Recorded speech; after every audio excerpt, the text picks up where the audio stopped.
देख रहे हैं नेटवर्क 33 राजकुमार के साथ। नेटवर्क 33 में आज की कहानी हमारे साथ शेयर की है साहिल जी ने।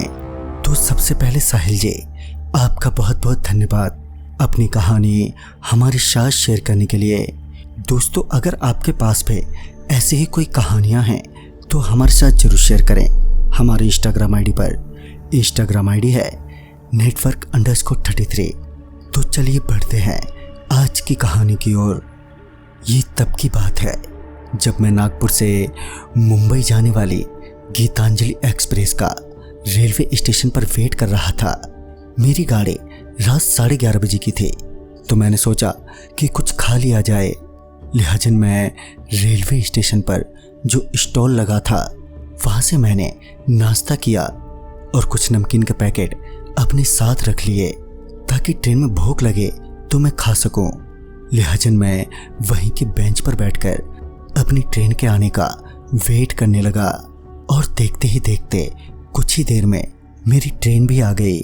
जैसे ही ट्रेन प्लेटफार्म पर आकर लगी तो मैं अपना बैग उठाए अपनी बोगी में चढ़ा और अपनी सीट पर जाकर आराम से बैठ गया। अब मैं ट्रेन के छूटने का इंतजार करने लगा और जैसे ही मेरी ट्रेन छूटी तो मैंने सोचा कि क्यों ना थोड़ी झपकी ले ली जाए, इसलिए मैं थोड़ी देर के लिए सो गया। अभी ट्रेन को चले 2 से 2.5 घंटे ही हुए थे कि मुझे टॉयलेट लग गई और मैं सीधे वॉशरूम चला गया। पर जब मैं टॉयलेट से बाहर आ रहा था तो मैंने देखा कि टॉयलेट की खिड़की से बड़ी ही ठंडी ठंडी हवा आ रही है और मैं उस खिड़की को बंद करने के लिए खिड़की की ओर बढ़ा तो मैंने देखा कि एक चुड़ैल ट्रेन से लटककर मुझे देखकर हंसे जा रही है। उस चुड़ैल को देखकर मैं इतना डर गया था कि मेरे मुंह से आवाज तक नहीं निकल पा रही थी।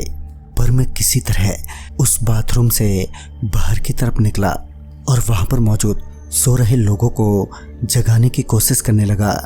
और जैसे ही ट्रेन के यात्रियों को मेरे हालत की भनक लगी तो वो सभी लोग एकदम से उठ गए और मुझसे पूछने लगे, अरे भाई क्या हुआ तुम्हें?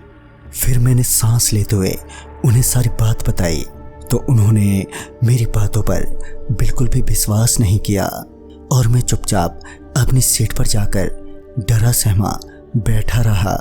पर उनमें से एक आदमी जो मुझे बार बार देख रहा था वो मेरी ओर देखते हुए टॉयलेट गया और जब वो वापस आया तो उसने कहा, भाई साहब अभी भी मेरे साथ वही घटना घटी जो तुम्हारे साथ घटी थी। तभी हम दोनों अपनी जान बचाने के लिए दूसरी बोगी में जाने लगे।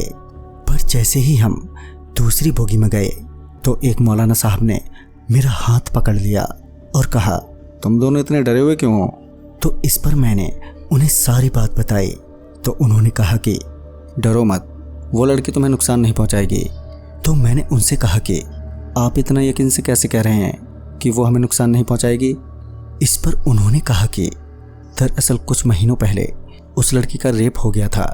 उन 4 लड़कों ने मिलकर उसी ट्रेन की बोगी में किया था। इसलिए जब भी कोई लड़का किसी लड़की को छेड़ता है तो वो लड़की उसे जान से मार देती है। अगर तुमने किसी लड़की को छेड़ा होता तो वो तुम्हें भी अब तक मार देती, पर तुम लोग शरीफ हो, ये सोचकर उसने तुम्हें कुछ नहीं किया। इसलिए तुम जाओ और अपनी सीट पर जाकर बैठ जाओ, तुम्हें कुछ नहीं होगा। लिहाजन मैं डरते डरते किसी तरह अपनी सीट पर बैठा और बैठने के बाद पता नहीं कैसे मेरी आंख लग गई। पर मैंने किसी तरह ये रात गुजारी और जब मैं घर पहुंचा तो मैंने अपने भाई को सारी बात बताते हुए कहा, भाई मेरे साथ ट्रेन में कोई घटना घट गई थी। तो इस पर मेरे भाई ने कहा, हाँ ट्रेन में मेरे साथ भी ऐसी घटना घटी थी जैसी आप बता रहे हो। पर हाँ, वो चुड़ैल किसी को नुकसान नहीं पहुंचाती है, वो सिर्फ उन्हें ही मारती है जो गलत हैं। इतना सुनकर मानो मुझे अपने आप पर और भाई की बातों पर विश्वास नहीं हो रहा हो। पर मैं सही सलामत अपने घर आ गया और उस दिन के बाद वैसी कोई घटना मेरे साथ कभी नहीं घटी और ये घटना मेरी ज़िंदगी की पहली और आखिरी घटना थी। तो दोस्तों, इस कहानी में बस इतना ही। तब तक के लिए बाय एंड टेक केयर।